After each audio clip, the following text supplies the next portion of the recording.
Sport Center volta com tudo para falar da vitória do São Paulo 1-0 contra o Flamengo.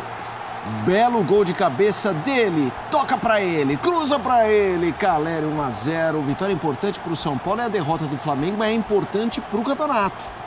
Hoje o Botafogo venceu, o Palmeiras ainda joga, era quase todo mundo torcendo para o São Paulo, pelo menos num empate ainda veio a vitória. Queria te ouvir sobre esse duelo do Morumbi, Rodrigo Bueno. Bom jogo? Ótimo jogo, né? A gente tem visto algumas partidas bem interessantes. Também acho. Você falou do Botafogo, São Paulo e Botafogo do Morumbi 2-2 foi uma das melhores partidas. Essa aqui não teve o mesmo placar, 1-0, um gol, mas os dois times criaram muitas oportunidades. São Paulo foi bem superior no primeiro tempo, não conseguiu fazer o gol. Ferreirinha barbarizando pelo lado esquerdo, dando muito trabalho ali para a defesa do Flamengo. Lucas Moura também muito inspirado, com velocidade, como a gente está acostumado. Caleri enxuriçando a defesa, como sempre, né? Brigando com os zagueiros. O Tite preservou alguns jogadores, né? Gerson e Arrascaeta começaram no banco, entraram só no segundo tempo. E quando o Gerson, sobretudo, entrou, logo na volta do intervalo, o Flamengo melhorou, criou algumas situações. Então foi um jogo muito de trocação, até por isso foi bem interessante. Muita alternativa. E o Caleri, na bola parada, conseguiu fazer um gol de cabeça. Ele perdeu um gol mais fácil de cabeça poucos minutos antes. Né? Um bom cruzamento que veio da esquerda do Wellington, que aliás o Wellington está jogando muito bem, como há muito tempo não jogava. Depois que ele definiu sua saída para o Southampton, vai ser o final do ano, né? Quando terminar seu contrato, ele vai para o clube inglês e desde então ele começou a jogar muito bem, né? Então o São Paulo fez uma boa partida, foi superior, mereceu a vitória, poderia ter feito até mais gols, mas é bom lembrar, né? O Flamengo não é que abriu mão da partida, mas a opção do Tite, pensando no jogo contra o Palmeiras pela Copa do Brasil, foi de preservar alguns jogadores, utilizou um time alternativo, o entrosamento não é mais o mesmo, terminou cheio de garotos e com tudo isso o São Paulo não tem nada a ver, né, com as decisões do Tite. São Paulo faz 3 pontos contra um forte candidato a todos os títulos da temporada. Aí a ficha técnica da partida, o São Paulo em vantagem em todos esses itens, posse de bola, finalizações, 15-8, certas, 3-0. Péssimo aproveitamento dos dois, inclusive, né? A gente tem 20% do São Paulo de acerto e 0% do Flamengo. Grandes chances 5-0, ações na área rival 30-11, duelos vencidos 53-38. Queria trazer um tema aqui, a gente tá nesse...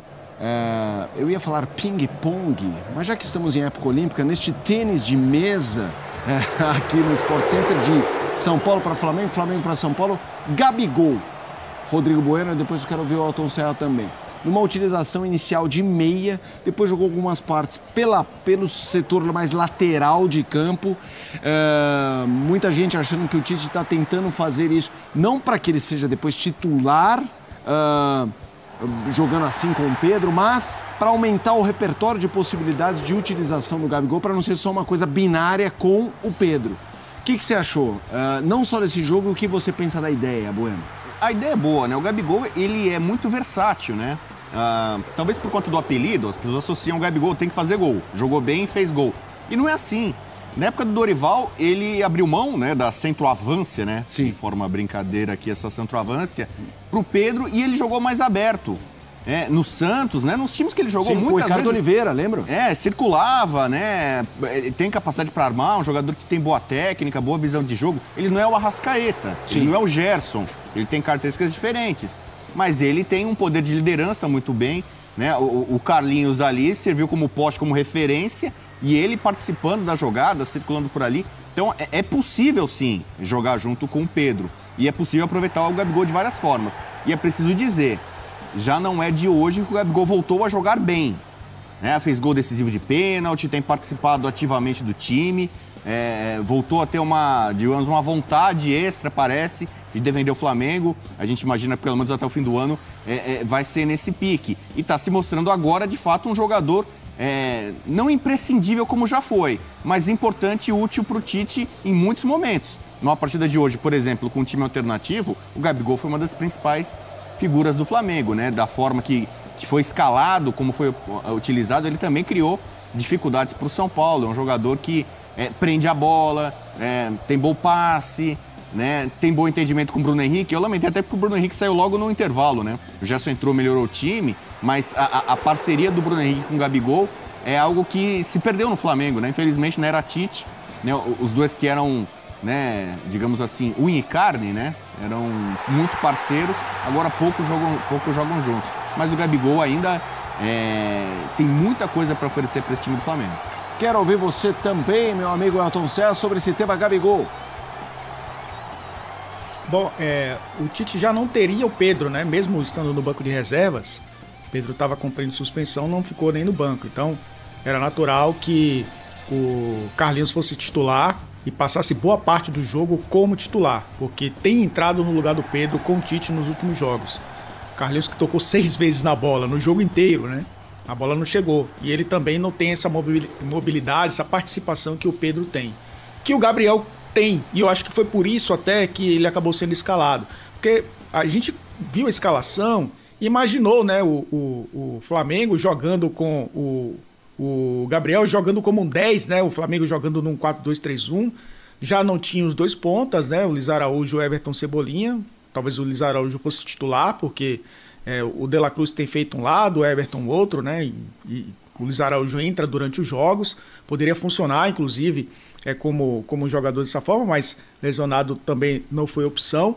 E aí eu imagino que a entrada do Gabriel era para funcionar como um segundo atacante. Muitas vezes ele jogou dessa forma. Acho que encontrar um lugar para o Gabriel no time titular, nesse time do Flamengo, do Tite, vai ser muito difícil, porque é o jogo posicional, é o time que tem o De La Cruz funcionando como meio armador por um lado, um ponta por outro. O Gabriel não se encaixa nessas duas características hoje, apesar de ter começado como ponta, né, a sua carreira, jogando como ponta direita. O Arrascaeta jogando por dentro, e o Gerson muitas vezes trocando de posição. O Gerson, na época da Copa América, lembremos, jogou também aberto pelo lado direito. Entrou no segundo tempo dessa forma, né? Depois do gol sofrido, ele passou a jogar um pouco mais por dentro e o Gabriel saiu um pouco mais. Depois ele acabou colocando o Lohan, que muitas vezes fez essa função de armador, né? Jogando por trás de um centroavante. E aí o Gabriel passou a jogar mais à frente, porque o Carlinhos não jogou bem. Eu acho, tô com o Bueno que ele tem melhorado muito, né? Tem jogado bem, mas acho, Felipe, que não é o suficiente ainda para ser titular dessa equipe do Flamengo. E na cabeça do Tite, provavelmente nem a opção ao Pedro, porque a opção ao Pedro tem sido o Carlinhos, a não ser que o Carlinhos, que até fez seus golzinhos, né? Tem sido importante, caia de rendimento ao ponto do Tite optar de novo pelo Gabriel como referência, o que eu acho que tem sido muito difícil. O Tite está pensando também, lógico, nesse momento da temporada e nas 3 competições, mas eu vejo o Tite também pensando no futuro, né? E o futuro não vê o Gabriel no Flamengo, pelo menos por enquanto. Eu acho que por isso até ele vai colocando outras opções e deixando o hoje camisa 99, o ex-camisa 10 do Flamengo, como uma segunda opção de ataque e talvez uma terceira no meio-campo, como um meio atacante, né, jogando um pouco mais por dentro, como ele jogou essa partida contra o São Paulo. Tem um tema importante que é essa história que o Eduardo Afonso trouxe do público, né? O Morumbi lotado hoje. Ele sinalizou isso sobre o Flamengo. É importante porque em todo jogo, no Morumbi, em qualquer estádio assim, mas o Morumbi, por ser muito grande, ele tem o percentual para o visitante grande e muitas vezes ele não é preenchido. E isso o São Paulo não tem o que fazer. Então, para ter essa capacidade importante de atingir 58 mil, você precisa de um time capaz de ocupar esse espaço. Então, o Flamengo complementou esta cota para chegar a 58 mil. É uma demonstração de, mais uma vez, do torcedor são paulino ao lado do time. Bueno. O São Paulo ultrapassou já, no meio de semana, mais de 1 milhão de torcedores no Morumbi nesse ano. Esse é o 23º jogo do São Paulo em 2024 como mandante. O São Paulo tem uma média de aproximadamente 45 mil torcedores por partida, então virou algo meio que habitual, né? Pode ser segunda à noite com chuva, quinta à noite com frio, sábado à noite, né? Mesmo assim o Morumbi vive lotado.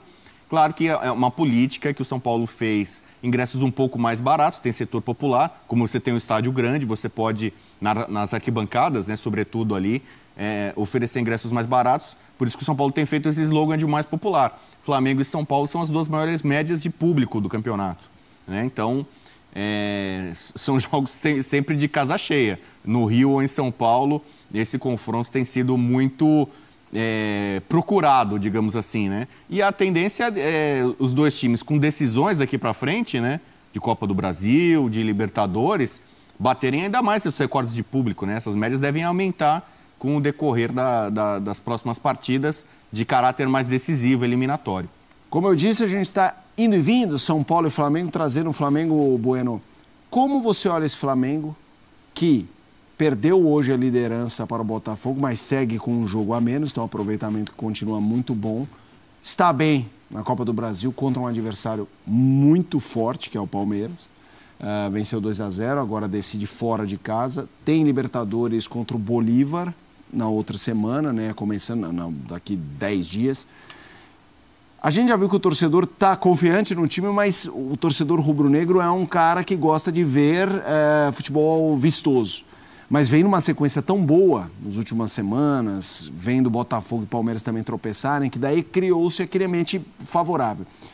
Como você vê esse Flamengo, que talvez não seja um rolo compressor, mas muito seguro? É isso, São Paulo hoje mereceu vencer, mas ainda assim o Flamengo jogou de igual, teve chance, só não acertou o gol. Queria que você falasse desse retrato Flamengo e Tite. Olha, estamos no comecinho de agosto, o grande adversário para muita gente do Flamengo não era a Copa América. Como ele ia sobreviver no Campeonato Brasileiro com tantos desfalques. Isso já passou. Esse jogo a menos no Brasileiro é contra o Inter fora de casa. Não é um jogo simples. Sim. Assim como é normal o Flamengo perder do São Paulo no Morumbi, também é normal não vencer o Inter no Sul. Né? O jogo já vai ser no Beira-Rio, né? Então, é o jogo que falta para completar o primeiro turno. O Flamengo precisaria ganhar por 2 ou mais gols de diferença para ganhar simbolicamente o título do primeiro turno. Mas o que eu quero dizer, nesse momento, começo de retorno, o Flamengo tem totais chances de ser campeão brasileiro. Ele já largou como um dos 3, pelo menos, grandes favoritos, pelo elenco que tem, pelo treinador que tem, pelo fator casa, torcida, Maracanã e tudo mais. O Flamengo já era um candidato. Ele encaminhou bem, para mim, a classificação na Copa do Brasil contra o Palmeiras. Ele não deu sorte no sorteio, pegou um adversário pesado, os dois não deram sorte, né? Mas o Flamengo encaminhou bem e ali ele fez a sua grande atuação. Na hora que foi mais exigido, que ele precisava dar uma resposta muito positiva, com força máxima, com intensidade, o Flamengo fez 2-0 e poderia ter feito mais. Saiu barato para o Palmeiras aquele jogo. Não está definido ainda, mas convenhamos, o Flamengo está muito perto das quartas de final. A Libertadores, é claro, virou uma obsessão para todos os clubes brasileiros, especialmente para aqueles que têm mais dinheiro, mais investimento, mais ambição. Então o Flamengo vai tentar, de todas as formas, se dedicar a Libertadores. Se precisar poupar de novo no Brasileiro, vai fazer. E o caminho tem que ser esse. O Tite, há alguns meses, no pior momento dele, ele chegou a dizer que era impossível ou inimaginável vencer as 3 competições. Né? E olha que ele tem o melhor elenco da América do Sul, né? Se o Flamengo não tem condição de vencer as 3 competições, quem vai poder, né? E acho que ele talvez tenha tido, digamos, uma receptividade meio negativa ali da comunidade flamenguista com esse tipo de discurso. Não, aqui é o Flamengo, vamos tentar ganhar tudo. Especialmente nos pontos corridos, quando você tem um pouco mais de favoritismo para o time de melhor elenco, ele não pode abrir mão do brasileiro. Não, quer dizer, não é que não pode. Não é recomendável, né? Ele não pode fazer isso. Ele ainda acredita que tem condições mais rodadas para solidificar a liderança e o título nacional. E nas Copas, ele continua sendo, eu acho que o time mais temido. Se não é o time a ser batido, porque ele não é o atual campeão da Libertadores, não é o atual campeão da Copa do Brasil, mas ele é o time que ninguém quer enfrentar. É o time mais poderoso e tem condições, para mim, reais de ganhar os 3 torneios. Já que falamos sobre Flamengo e Tite, o homem apareceu no Morumbi para dar a entrevista, vamos ouvi-lo. Nós viemos com o grupo todo que trouxe o Flamengo à liderança durante todos esses 20 jogos. E ela não tem individualidade, ela tem o conjunto dela que ele é importante. Um fato significativo é que nós jogamos o 3º jogo em 6 dias e é impossível tu manter performance e corre-se o risco de lesões graves, de machucar, de o atleta ficar fora um tempão se jogar. Isso já foi assim contra o Palestino, isso já foi contra o Juventude, isso já foi Cuiabá. Então há um cuidado e não poupar atletas. Por quê? Porque não tem condição humana de manter fisicamente e performance nesse nível. E todos nós temos construído essa campanha, então não tem individualidade. Só para pegar um detalhe, no segundo tempo as 2 finalizações que a gente teve a chance de finalizar foi com Wesley e foi com o Ortiz numa tomada de bola dentro do campo adversário. Então o dado estatístico... Não teve no gol, mas foi uma situação clara. Clara, limpa. Boa noite, Tite. Boa noite, Matheus. Aqui atrás, Sidão Marinho do Litoral News. Você falou bastante sobre a questão do calendário, várias vezes já, né, professor? Acho que isso já ficou bem entendido. Queria saber de que forma, então, o Flamengo trabalha visando o próximo jogo com uma atuação muito abaixo, como teve hoje. Existe alguma influência do jogo de hoje no próximo jogo contra o Palmeiras? No final do jogo, o torcedor até cantou bastante, como quem levanta a moral da equipe, que mesmo que perca hoje, tem um desafio na próxima quarta, que é muito importante para a temporada. Existe um trabalho que você vai fazer com a equipe visando o jogo de hoje e também o da próxima quarta? Pega toda a temporada, pega todos esses últimos jogos, pega todo o campeonato, pega toda a Copa do Brasil, coloca nela como média de atuação. Sim. Assim como nós não gostaríamos de estar perdendo, independentemente de qualquer situação, todas elas fazem parte. E maturidade em relação a isso também. Mas pega todo esse conjunto. É a produção de hoje, sim. É a produção do jogo passado, sim. É a produção do jogo anterior, sim. É esse conjunto todo. Tite, boa noite. Duda Gonçalves, da ESPN. Sei que vocês não gostam de falar individualmente sobre atletas e performance, obviamente, mas é impossível não te perguntar a respeito do Gabigol e também do Bruno Henrique, voltando à titularidade, uma dupla que a gente sabe que faz muito sucesso no Flamengo, com seus méritos também, pelas suas performances. Queria que você, se pudesse, analisasse também os dois, se individualmente, se puder, se não, no conjunto, como você avalia a performance dos dois na partida de hoje. Obrigado. 2 grandes jogadores. 2 jogadores, são 2 monstros. Na história, 2 grandes atletas. E, publicamente, eu pedi ao BH, porque a gente precisava de um jogador de velocidade. Eu pedi ao BH que ele pudesse vir, sentar nas suas condições, sentar na sua plenitude, sim. Mesmo dizendo assim, mas correria um risco de lesão? Não, clinicamente não. Essa segurança a gente tinha. Mas ele não estava ainda treinado, mas nós precisávamos de um jogador de velocidade. A equipe, quando ela machucou, quando o Luiz fora por cartão, com o Cebola fora por cartão, precisava ter um jogador agudo no setor. E foi até onde deu. Então, são 2 jogadores que precisam ser muito respeitados e tenham respeito. Tite, boa noite. Ainda dentro disso, eu queria que você comentasse um pouco o posicionamento do Gabigol em campo. O Gabigol não era titular, não iniciava uma partida há 6 meses. O que você imaginou com o posicionamento, até por conta desse quarteto ofensivo, talvez? Às vezes o Gabigol um pouco mais recuado. O que você queria e se você teve, de fato, essa resposta dele dentro de campo? Igual os outros todos os jogos que ele jogou. Talvez você tenha observado. Penúltimo atacante é o 9. Ele começou como penúltimo, depois foi de 9. Professor, algo a reclamar no jogo de hoje, de arbitragem e tal, ou o resultado foi justo, São Paulo mereceu ganhar o jogo? Falar em jogo de desempenho, jogo de resultado, deixa para vocês avaliarem aí, analisar essa situação toda. A sensação que eu tenho é que no melhor momento nosso de segundo tempo, aí depois a gente ia retomar uma intensidade maior na substituição, mas no melhor momento do segundo tempo, de marcação agressiva, de tomada dentro do campo adversário, a gente acabou tomando gol. Mas o jogo ele é assim, o jogo ele tem esses componentes. A partir daí ficou um jogo de trocação, a gente procura sair na frente, tinha um contra-ataque, a qualidade do São Paulo, 2 grandes equipes. Aí tem diversos jogos dentro do mesmo jogo. Não vou, a arbitragem, em relação à arbitragem, reclamar? É isso? Não. Vejo. Não.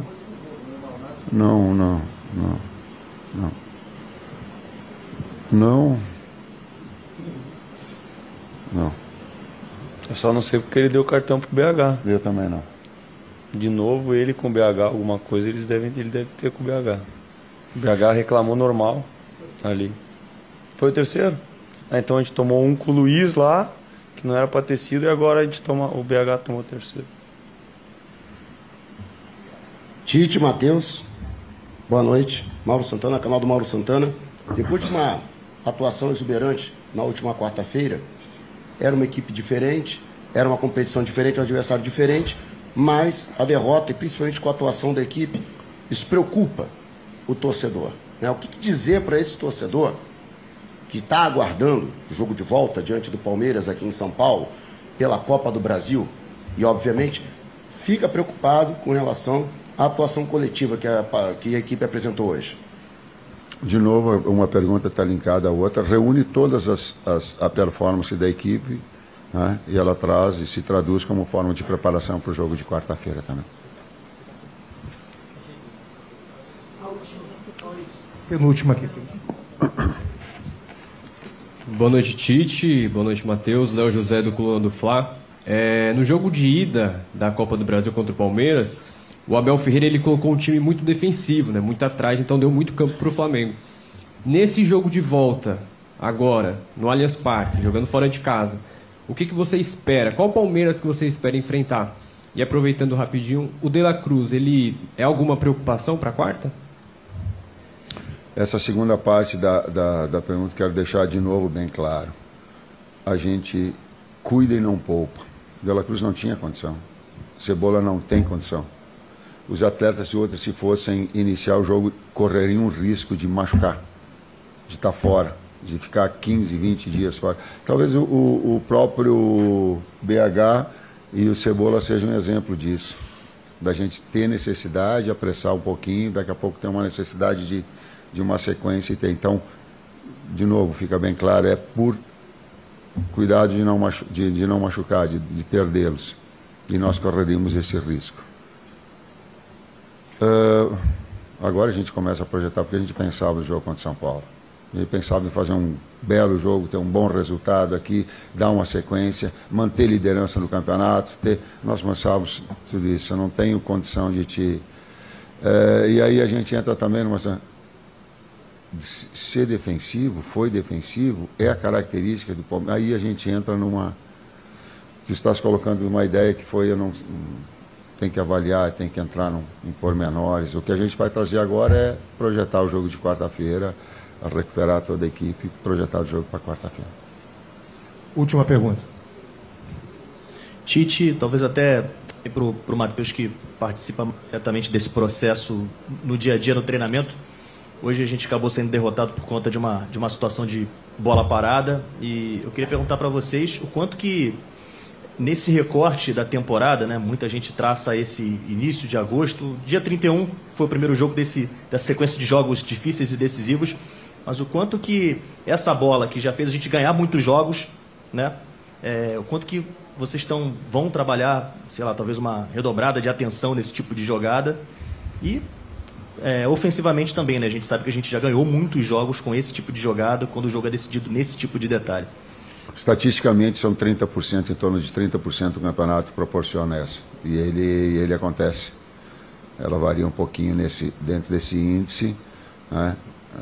Tanto o nosso quanto do adversário. É uma das fases do jogo importante nossa. E aí é toda a equipe trabalhando, não é só o César, o Matheus ou eu. Somos todos nós, a gente faz, estuda.